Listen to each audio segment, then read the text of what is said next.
হঠাৎ কেন ডক্টর ইউনূসের সমালোচনায় সরব হলেন আসিফ নজরুল? কেনই বা হঠাৎ ডক্টর ইউনূসের দেশ থেকে নিষেধাজ্ঞা চেয়ে আইনি নোটিশ দেওয়া হলো? আর কেন অবসরপ্রাপ্ত ব্রিগেডিয়ার জেনারেল এম সাখাওয়াত হোসেনকে গ্রেপ্তারের গুঞ্জনে নতুন করে হাওয়া দেওয়া হচ্ছে? তবে কি অন্তর্বর্তী সরকারের উপদেষ্টারা ফেঁসে যাচ্ছেন? আর সেই কারণেই কি আসিফ নজরুলের মুখে এমন দায় এড়ানোর সুর? যদিও ডিগবাজি দেওয়ার রেকর্ড তার রয়েছে, যুদ্ধাপরাধীদের বিচার থেকে শুরু করে শেখ হাসিনার প্রশংসা, আবার বিএনপির সমালোচনা থেকে তারেক রহমানের গুণগান, সব জায়গাতেই ডিগবাজি দিতে তিনি সিদ্ধহস্ত। এবার কি ডিগবাজি দেওয়ার সেই তালিকায় যুক্ত হলো ডক্টর ইউনূসের নাম? আজকের ভিডিওতে আমরা এই সব প্রশ্নেরই জট খোলার চেষ্টা করব।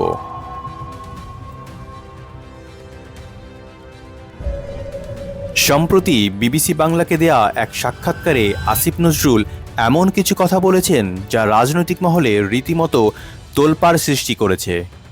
যুক্তরাষ্ট্রের সাথে গুরুত্বপূর্ণ চুক্তির সময়ে ডক্টর ইউনূস নাকি তাকে কখনোই ডাকেননি, এমনটাই দাবি করেছেন তিনি। অথচ অন্তর্বর্তী সরকারের কিচেন ক্যাবিনেটের অন্যতম হর্তাকর্তা ছিলেন খোদ আসিফ নজরুল। তাহলে এখন হঠাৎ কেন তিনি মার্কিন চুক্তির সাথে সংশ্লিষ্ট না থাকার গল্প শোনাচ্ছেন? তার এই স্টেটমেন্টের পেছনে কি অন্য কোনো সমীকরণ রয়েছে? আসিফ নজরুলের এই সুর পরিবর্তনের পেছনে বড় একটি কারণ দুদকে তার বিরুদ্ধে অভিযোগ, এমনটাই বিশ্লেষকরা বলছেন। আর তাই হয়তো ক্ষমতা হারানোর পর তিনি নিজেকে সেফ জোনে রাখার চেষ্টা করছেন। কারণ সম্প্রতি ডক্টর ইউনূসের দেশ থেকে নিষেধাজ্ঞা চেয়ে আইনি নোটিশ দেওয়া হয়েছে।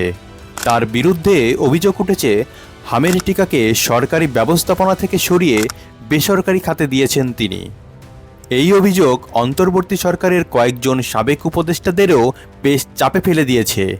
তাই হয়তো নিজের গা বাঁচাতে এখন ডক্টর ইউনূসের ওপর দায় চাপাচ্ছেন আসিফ নজরুল।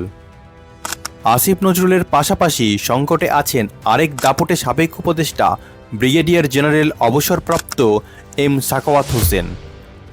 তার বিরুদ্ধে 111-এর সময় বিএনপি ভাঙার অপচেষ্টা এবং নির্বাচনকে প্রভাবিত করার পুরনো অভিযোগ তো আছেই, সেই সাথে নতুন করে যুক্ত হয়েছে তার পুত্র এম সাখাওয়াত হোসেনের নাম।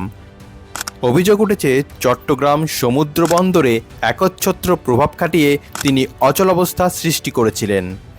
সব মিলিয়ে ইউনূস সরকারের শীর্ষ ব্যক্তিরা এখন খুব একটা স্বস্তিতে নেই।